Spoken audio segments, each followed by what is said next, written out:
So you don't shun the devil with your rock and roll load. Knows that country music's gonna save your soul. The devil finds his groove in them rhythm and blues that send. It's gonna get you sun in the end. Welcome back to the Speakeasy. I'm Sother Teague. And I'm Greg Benson, and we have both officially survived Tales of the Cocktail 2026. We made it, Sother. Once again, yes, my 18th gauntlet run, and I have survived it, and I'm back home in New York. I'm also back home in New York. We got to chill a little bit for our live stream on Monday and kind of recap for everyone. If you think we sound like a late era Mark Lanigan now, you should have heard us on Monday. We were real like Johnny Cash singing Hurt gravelly. Yeah, I mean, I always call it Tales of the Cocktail voice because you're down there, it's hot, it's humid, you're in and out of pools, it's raining. You're sweating everywhere you go, but you're also in and out of all these places, and they're all wickedly frigid air conditioning, and it affects your vocal cords. And yeah, this is lasting longer than normal. It's already Wednesday. I got back late Sunday night. Well, this is good. You know, this is just us in our kind of like I heard myself to era. Yes. Yeah. But you know, not only are those places that you're talking about cold, they are also loud. And one thing that we've been talking about a lot at Tales is that this is an event where it's hundreds of people from all over the world who all love to talk to one another and all love to be the brightest, shiniest star in the room. So you're doing a lot of very, very loud talking there. Nevertheless, I loved it. How did you feel that this particular Tales compared to other Tales like Cocktails? You've been to 18 so far. How does this one stack up to the other 17? Yeah, I want to tell you, like the theme this year was spark, and I think the thing that sparked me was seeing that Tales, the pendulum always swinging. I think the pendulum is swinging back towards the more small, intimate, sizes of the rooms, of the seminars, sizes of the parties themselves.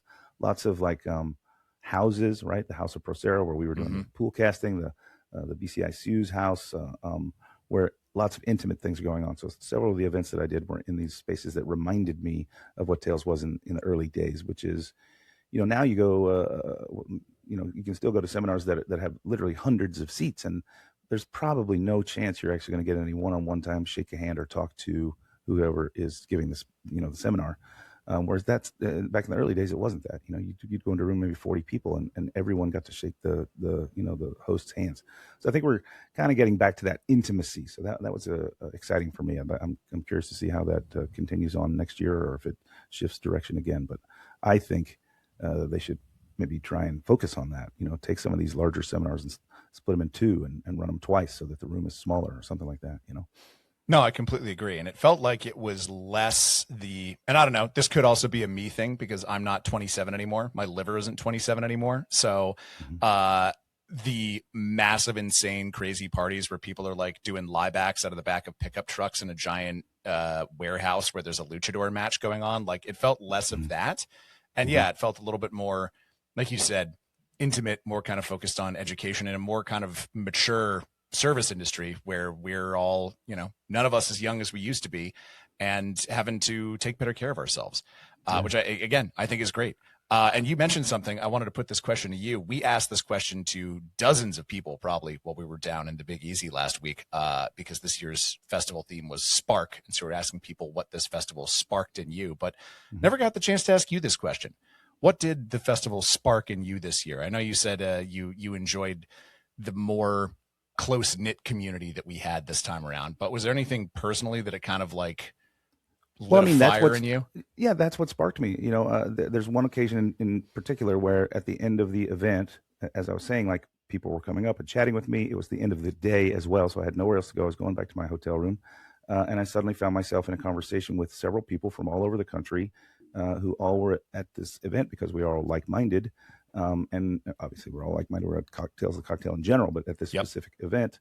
And the conversations were just great. And, again, I feel like when there's a bell curve, when an event or a party or a seminar gets too big, that intimacy gets lost. And like, surely our listeners know that my bar, being as small as it is and as busy as it is, what I really enjoy is that intimacy. So I feel like that's what was really sparking me this year.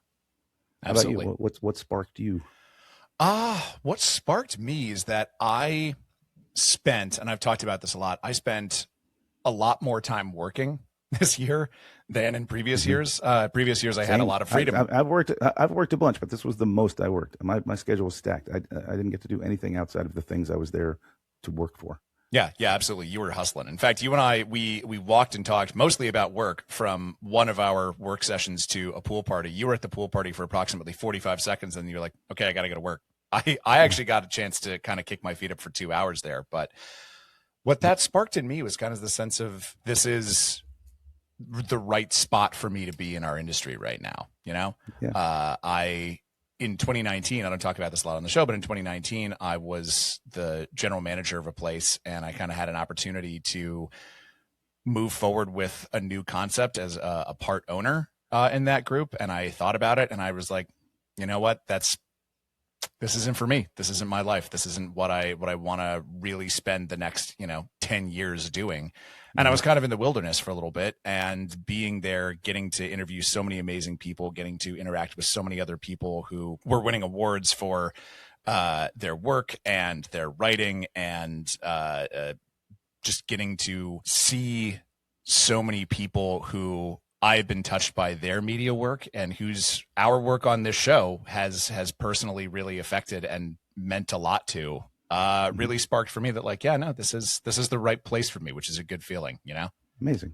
Speaking of people who spark a creative and warm fire in me, should we bring our guest in today? Yeah, let's do it. So with us in the studio today, we have the partner and beverage director of multiple concepts in Hell's Kitchen, including Sam Azah, Same Wine Bar, Monkey Thief Part 2, and the upcoming Monkey Thief Part 3, Parabellum. It's David Muhs. David, thank you so much for joining us, man. Thank you for having me. Absolutely.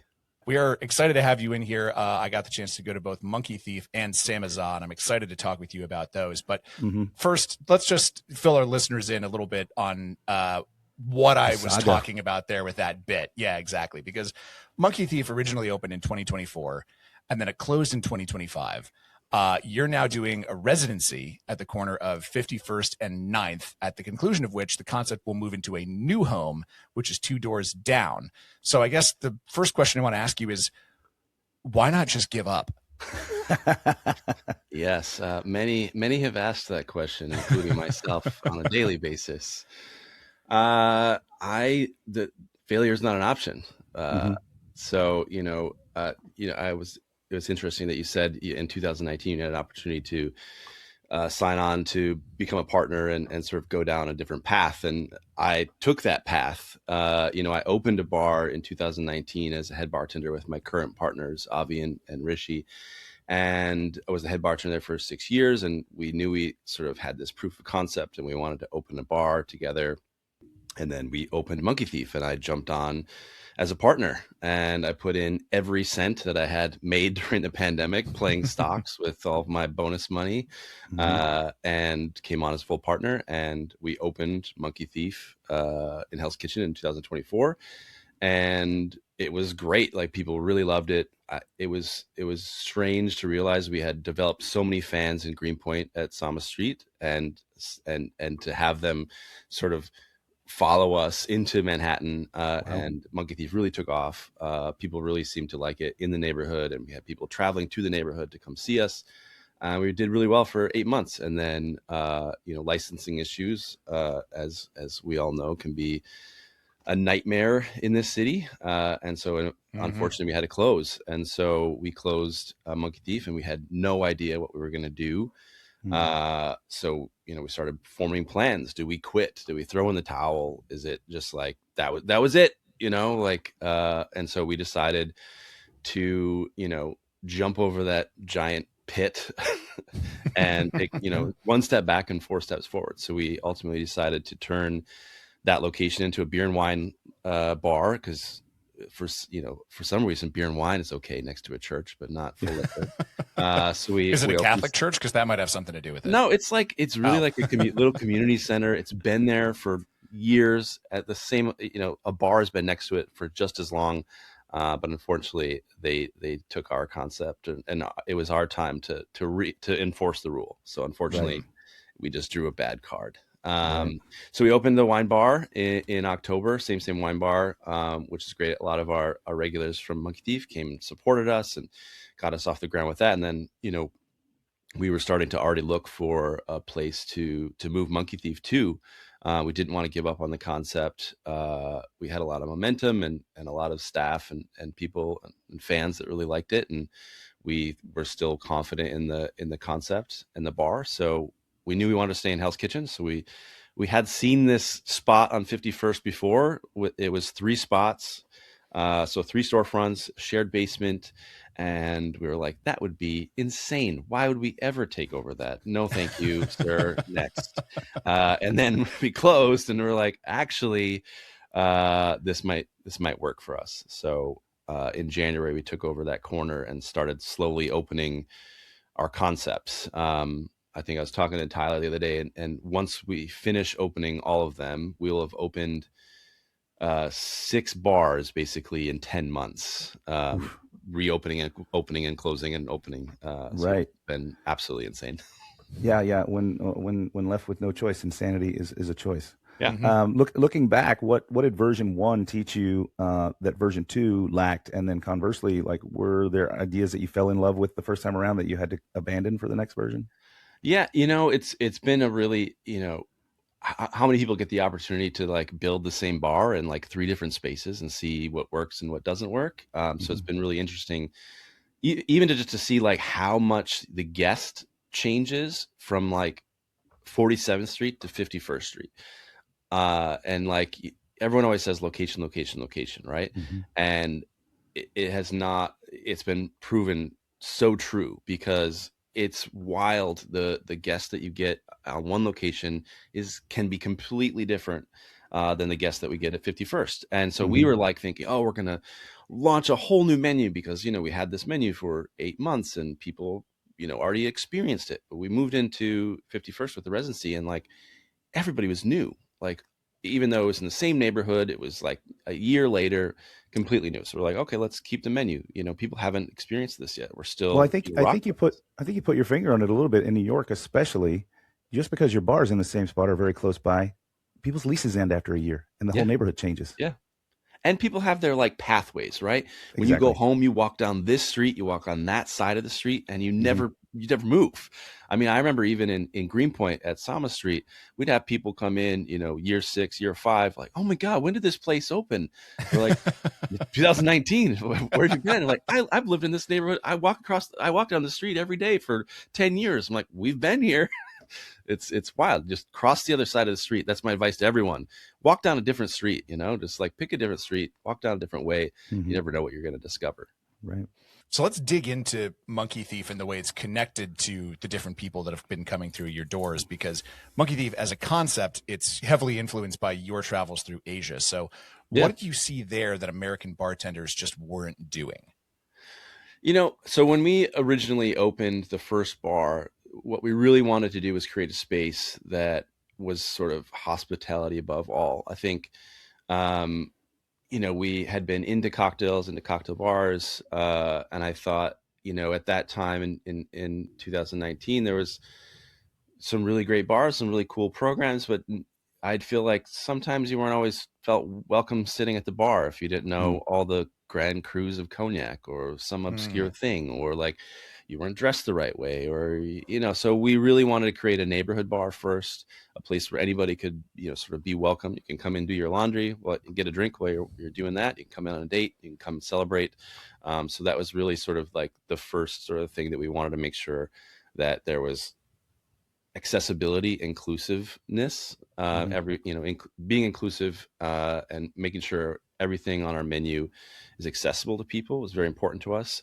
And then part of that also, you guys were just talking about sparking curiosity is one of our main pillars of our brand. And so everything that we put on a menu, whether it's a drink or food, needs to spark a bit of curiosity to someone who may not be familiar with this dish or this ingredient or this flavor pairing. And so that was also, sort of very important to us in creating Sama Street. And then it's, big sister Monkey Thief is like, how can we, share the world and share our travels through it, and my partners grew up and traveled all around Asia, and so that was always sort of our basis was, you know, Asia and Southeast Asia and South Asia, and sharing like childhood memories of dishes that they grew up on, and things and dishes that I experienced traveling through there, and like how can we put it on a menu without sort of making it inaccessible or, you know, very, you know, out there, right? So, you know, selling something familiar by, you know, making it exciting, and selling something new by making it familiar. Yes. So you know, we were putting fish sauce in drinks and sesame in drinks in 2019, and people were like, "Oh my God, that's crazy! What are you doing?" Mhm. And now it's kind of commonplace, you know, to see some of those ingredients, but definitely at first it was a little bit of a challenge. But I think we succeeded because we put those things on the menu in a way that was familiar to people, you know. So okay, it's still kind of like a margarita, so let me try this thing. I've never tried sesame, or I've never tried fish sauce. What is that? Why do Mhm. people use it? Instead of just creating the conversation and sparking a little bit of curiosity there. That's awesome, and I love it. I did want to just interject a bit. You know, you're in a space that has 3 storefronts. So am I for the past 15 years. And I sat here and did a little quick math on this piece of paper here. We've had, in the 15 years we've been in the building, we've had 12 concepts go through there. I didn't realize it's basically one a fucking year, with Amore Margo being there the whole 15 years. The other 2 spaces have rotated like crazy. Well, and also at Amore Margo, we did, I counted that we did Lodge in the winter of pandemic, and we did, I can't even remember what we called the patio one. Spritz. Spritz, thank you. Anyway, so let's get into, so speaking of the space then, let's get into your space a bit. There's the den, the court, the train car. Do you have a favorite room, or is that like asking which of your kids you love the best? Or? Yeah, so you know, when we got into we took over this new space. It's huge. It's like 100 seats. And we took over the space. It was just like a hallway straight to the back. It was massive, and like you wouldn't want to sit in there on a Tuesday, because you're going to be like the only guy in a football stadium. Right. So working with our designer, we knew we wanted to sort of compartmentalize it and sort of section it out, so make it a little bit more inviting on a Tuesday, but on a Friday, or, you know, on a weekend, you can still pack it out. It's very accessible to like sell parties, and, you know, there's little nooks and crannies and people to hang out. So in the front is, and I also think it's a very good representation of like our history. There's definitely like elements of it that are very reminiscent of Some Street, and there's elements that are reminiscent of our time on 47th Street. And then there's like the den in the back, which is sort of like the future, you know, or where we're headed. So in the front, when you walk in, it's the monkey court. It's a courtyard, very like natural light. Walk in off the street, you're a 7 top, 8 top. Hey, take those tables over there. No big deal. Not getting too crunchy about, you know, being seated. And then as you move into the train car, this is, you know, reservations for the front program, which is the current programming that we're offering. So if you want to sit and you want to have a little more dinner, a little bit more, you know, sort of a private experience in a booth with your friends, that's the place. And then the train car sort of transports you back to the den, which is our new concept within a concept, I guess.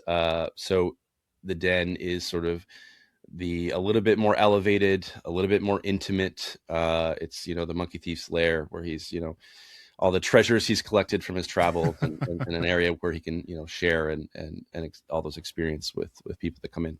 I made that joke at the beginning about John's Wick 1 through 3, but it sounds like it was actually oddly appropriate, because, you know, as the series goes on, the world kind of expands and evolves, and you get a chance to kind of like see more aspects of that character. What would you say is the common thread that runs through all of the Monkeys Thief that you've done? And do you think that has more to do with the menu or the space? And also, in what way has that kind of grown and evolved? I think, you know, I think the thing that really is the through line for all of them is the people. I think the staff is really truly the reason that we're here today, the reason that we survived this, and the reason that we wanted to, you know, continue going. Is I've somehow collected an amazing group of people that work with us. And so, you know, I was able to keep almost all of our staff from the location that we closed. They held on. We did pop-ups, and other bars helped us out, and people picked up part-time jobs while we figured out what we were going to do. And then we opened a wine bar, and all of my cocktail bartenders figured out how to sell and drink and taste wine, you know, with the, you know, the light at the end of the tunnel when we were going to open the cocktail bar back up again. And so It's really been the through line for all of this is the staff, and I think the drinks are fun, and the cocktail programs are great, and we spend a lot of time on all the details. But I think at the end of the day, people really come in to see the guys behind the bar. I mean, I think that's truly what has made us successful, and what will continue to be. Yeah, yeah. Visit people, not bars, right? Exactly. Rough seas make for great sailors, and sometimes setbacks force stronger decisions. Was there anything about the residency or the transition that actually made Monkey Thief stronger than if everything had gone according to plan in the first place? Oh, yeah. I mean, I think every opportunity that we've had to move, we learn a little bit more. Opening, this many bars in this short of time, like, we've gotten really good at opening. It's definitely a skill, because there's so many moving parts, and usually when you open your bar, you have all this time, and you think about all these things, and there's things you forget, and then you're like, oh, we're opening, we forgot to get water bottles or whatever. So definitely the repetition of opening so many spaces has definitely allowed us to polish all the edges, and make sure that our programs and our openings and our trainings are better and better each time, and still there's much to learn, and I'm still learning. Even opening this one next week, I'm sure I will learn a few things. Yeah, I'm excited to see what comes of. Actually, let me ask you, what do you think? Just read the tea leaves a little bit. What do you think the new Monkey Thief is going to add to the legacy that's already come before it? I think it will add longevity. I think I'm really excited for the space because there's different experiences within it. I think we can offer more to anyone coming in. I think booking parties is always a key to surviving in the city, and being able to build out a space the way you want, and the way you know how you're going to sort of plan to do these kind of things is always valuable. And I think it's just a beautiful space. I think it's a great neighborhood, and I'm just excited to get people in there and start again. Because every time you open, even when we opened on 53rd, we're like, oh, we know this, we've done this, it's the same program, but like, it's always new. It's crazy. We're moving next door, and it's going to be new. So yeah, it's exciting. We are going to take a quick break from our conversation with David Muhs to talk with Logan Mitchell from Zero Foodprint about the upcoming event they're having called Dirty Drinks. Logan, it's great to have you on the show. Thank you so much for having me. So I guess a good place to start. What is Dirty Drinks exactly? So the idea around Dirty Drinks is everybody knows that food comes from healthy soil, but I think it's kind of a little bit lesser known, and a little bit of kind of like a new concept in the bar scene, that all of our drinks come from the soil as well. And giving bartenders, I know, right? It's like giving bartenders and people that own bars and work in them kind of the opportunity to learn more about where their drinks come from, and how promoting healthy soil and benefiting farmers can make not only your food better for you, but also your drinks. So we love that all around. Fantastic. I love it. So why is this an important thing for people to get involved with now? What is happening? What is changing? What is moving and shaking that made this something that you knew you needed to put together? Basically, there's this thing called climate change. I think we've all heard of it. I've heard of it. Heard of it. And I think there's been this sort of general idea that there's not anything that we can really do about it. It's too late. We're at this point, we've already we've crossed the threshold, and I think in some ways that might be true, but also it's been newly learned in the last 10 years that promoting healthy soil, generating healthy soil can sequester more carbon than any other thing that we're doing to currently combat climate change. Just having soil that has anything growing in it, that has water retained in it, all of these things, other than just sort of like an empty dry field, can pull carbon out of the atmosphere and put it into the soil, where it can nourish the plants that are growing in it, the bugs that are eating the things that are inside of it, all these different things.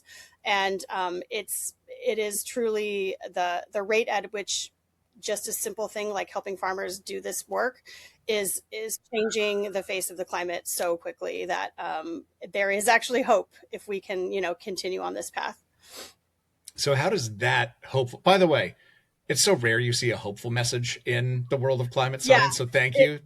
I needed that today. Yeah. So what are the bartenders doing different? What do you want them to do with these dirty drinks that maybe they're not doing with, just their, I don't want to say a cleaner beverage because I know it's a play on words. Sure, I'm aware sure. how puns work, but they're say what's the difference between a dirty drinks martini versus your regular old martini? Well, actually, I mean, the only difference is that any drink can be a dirty drink as long as you are giving $1 to our program, because just by simply being in the program, you are considered, the drink is regenerative because it is already doing that work. So we do have bars and restaurants that are doing, they are going above and beyond. Like last year, we had a group of restaurants that took all of their staff to a farm. They picked ingredients, they made all this incredible stuff, and then they made 3 different cocktails at each of their restaurants. But at the end of the day, a lot of bars don't have the bandwidth for that. So if you just want to choose a drink on the menu that already does well with your customers and say, great, at the end of the week, we sold 350 of these, we'll give you $350 and you can, grant that to a farm. I think just putting the funds towards farmers is all we really need to make your drink dirty. Air quotes. Yeah. So how can proprietors, bartenders, beverage directors, general managers, barbacks, or even guests, is there a way for them to get involved? How can people get involved with this? Yeah, so we are still accepting applications or submissions to be a dirty drink location. This is nationwide, so anywhere in the country can participate. Go to zerofoodprint.org/dirty and you'll find the information there. We do have some brand sponsors that are involved this year. So if anybody wants to look into that, the Pathfinder is one of our brand sponsors, Bar Hill Gin, as well as a local Rhode Island Isco Spirits. They're all our sponsors. Mijenta Tequila is also getting involved. So anybody who wants to feature those spirits in their beverage, we can get them in touch with their local reps. And then during Dirty Drinks Week, which is August 24th through 30th, anybody who wants to participate as a customer can go to our website, and there's a whole map of all the places that are involved. And you can just look in your area and go to your place and have a drink. And then $1 per that goes to our grant fund and our farmers. I love it. I'm looking forward to having some dirty drinks. And thank you for coming on the show and for telling our listeners about it and for all the good work you're doing out there. Thank you. I appreciate it. Keep that soil healthy. Yeah, exactly. Speaking of places that are around the corner, actually, you, in addition to Monkey Thief, you have Samaza, which is a 90s inflected pizza joint that grew at least in part out of a Thai restaurant. That feels like a weird confluence of different things. So what's going on there? So Samaza, so when we looked at these 3 places, there was a pizza place already on 51st there. It was called B-Side. And it was like a Neapolitan style local, neighborhood pizza spot. And had a good following. Every time we walked by there, it was full of people from the neighborhood. So when I walked into that space, design wise, I knew exactly what we wanted to do.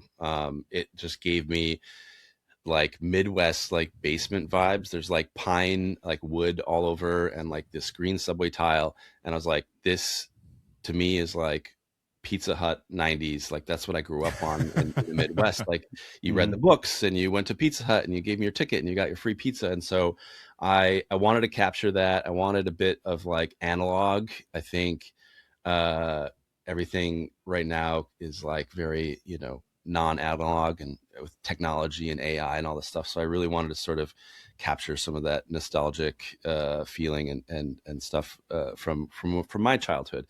And so whereas we opened Sama Street as sort of like a representation of like Avi and Rishi's childhood traveling throughout Asia, we sort of rebranded Samaza as a little bit more of influence from my childhood growing up in the Midwest. And so I wouldn't call it an authentic New York pizza spot. It's not meant to be that. It's kind of a little bit more inflected with the Midwest vibe. It looks like a basement.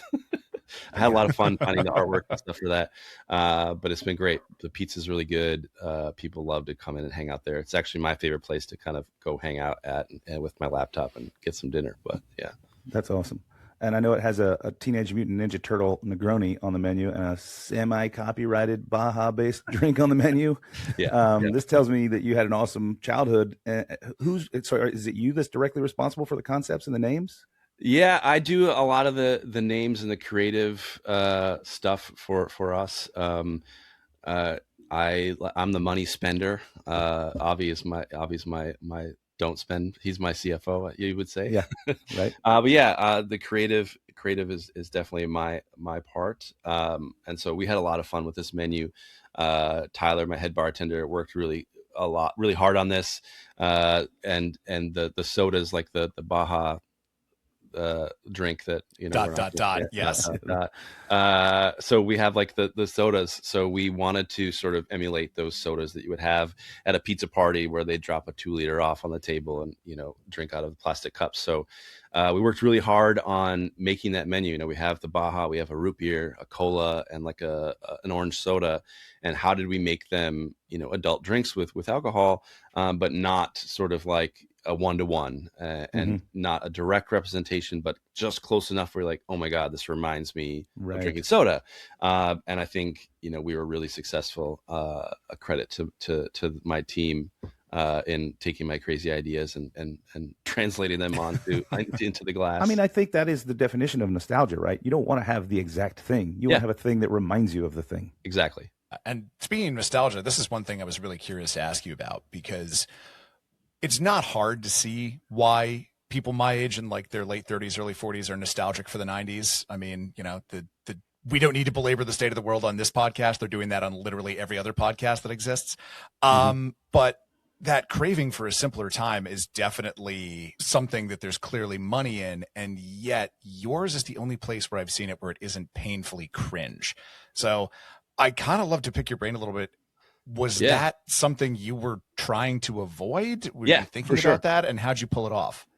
So with the design, I really didn't want it to become like a collection bar where there's like action figures all over the wall and every representation of like the 90s or the 80s. And so when picking art pieces or picking the music, like it was like very specific. Like I wanted it kind of like Sother just said, like you don't want a direct representation, you want something that reminds you of it. So if it was an art piece, it wasn't like the art piece that everyone hangs up in an 80s bar, and it wasn't the poster that everyone puts up in the 90s bar, and we weren't going to use the Saved by the Bell 90s wallpaper. It was like just enough so like you kind of see these things and oh my God, this kind of reminds me, or this kind of gives me a feeling, without sort of beating you over the head with it and it becoming sort of kitschy.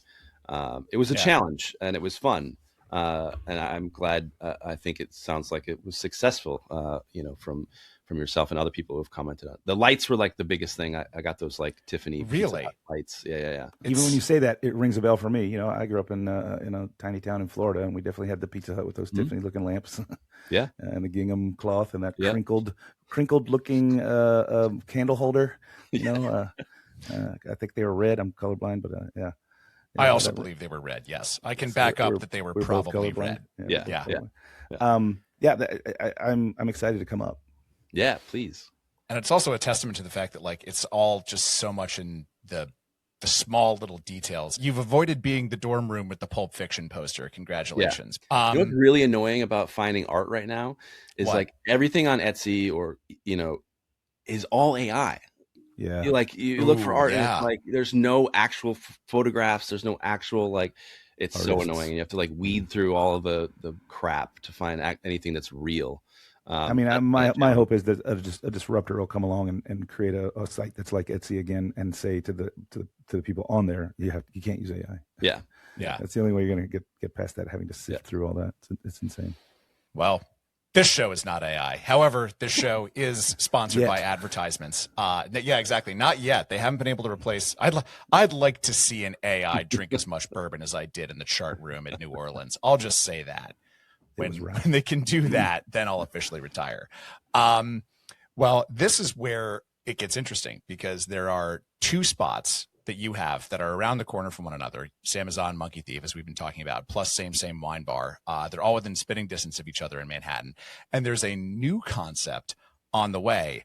I'm excited to talk to you about that, but that is going to be just for our regulars. So if you want to join the conversation and join the community and get ad-free listening, cocktail recipes from all of our guests, and a free Bitters Pack every month from our good friends at Bitter Queens, and more, you can become a regular on our Patreon. For everybody else, we'll see you on the other side. Well, listen, usually at the end of the show, we ask our guests, where they're drinking. I know you've been busy this past couple of weeks, but, is there a spot in the neighborhood or a spot in the city or a spot in the world you want to shout out for where you like to go get a drink? You're absolutely right. I haven't had a lot of time to drink outside of my bar these days. Can't imagine why. I know. You know what? I think we all know that this industry is tough, and one bad day can break you. Yes. And break you or break your any spirits. Of us. Yeah. So I know Romeo's had an issue with some electric stuff, and I've been there. We've had plumbing where we had to dig up the whole basement with jackhammers and close for a week. Like, it's rough. So if anybody can go out and support them, have a drink with them, they're great. And anytime you get a chance to support, somebody who's having a rough time, like, I think we all should do that. Yeah. Yeah, that's great. That's a great call, and they're great over there. And I was really bummed to see that. And they put up a GoFundMe, of course, because that's how the world works these days. And I put it up on all my social media to try and get more eyes on it. And it's great that we're such a community as well. And that's why we ask this question at the end of every episode. It's an opportunity to shout out your friends or shout out your mentors or your whatever. And that was a great one. So we'll catch you for a drink over at Romeo's. Yeah, awesome. On our way to the Monkey Thief. Yeah. And Rita's. Yes. And Samaza. and the wine bar. Oh my gosh. We're going to get tanked. Yeah. The bar crawl. Be prepared. At least you don't have to crawl far. No, you don't have to crawl far. Yeah. Well, if people want to follow along with all of your exploits, all of the many, many exploits of the many bars we've talked about here, where can they find you on the internet? Is there an Instagram you want to plug? Yeah, you can follow me on my personal Instagram. It's really not much, but Muhs, my last name, Man, Mooseman. And then also follow us on Monkey Thief, Samaza, same, all have Instagram handles as well. Well, hey, thanks so much for coming on the show, man. It's been a pleasure talking with you. It was a pleasure to visit your spots, and good luck on Wednesday. I'm looking forward to seeing Thank you very much. Space once it's live. Yeah, it's going to be a wild one. So thank you for having me, guys. Hope to see you soon. We're in the 7-day countdown, man. Today's Wednesday. Lots to do. No pressure or anything. Well, before we go, I think it's time for our weekly Sauced update. Sother, what's going on over at Sauced HQ in Red Hook? Yeah, we recorded. I think I talked about it already, but we had to re-record it. Our recording got corrupted, but we dropped our monthly bonus episode. It's all about one of my favorite topics, which is chilies. And there's a fascinating bit about chilies that blew the both of us away, which is to say, they originated in South America and only spread throughout the world through, sadly, colonialism. But this means that it was less than 500 years ago that the chili was introduced to, Thailand. There was no such thing as Thai chilies in Thailand until less than 500 years ago. There was no spicy food in India. There was no spicy kimchi until less than 500 years ago. So chilies shaped the world's cuisines, and they've only been around for, a couple of centuries. Pretty amazing episode over at Sauced. Crazy. Check out Sauced. I'm definitely excited to listen to that one because I did not know that, and that took the top of my head off when I heard that fact. Yeah, mind-blowing. Yeah, crazy. So check out Sauced for more mind-blowing food facts just like that, and check out this show next week when our guest is going to be Nikki McCutcheon from Cathedral. I don't know if I'm pronouncing that correctly, but she'll tell me if I am. From Cathedral and Sake no Hana. That is going to be our next to last show before our summer break, so be sure to stay tuned for that. We will catch you then, but until next time, cheers, everybody. Cheers, everybody. So you don't charm the devil with your rock and roll, Lord knows that country music's gonna save your soul.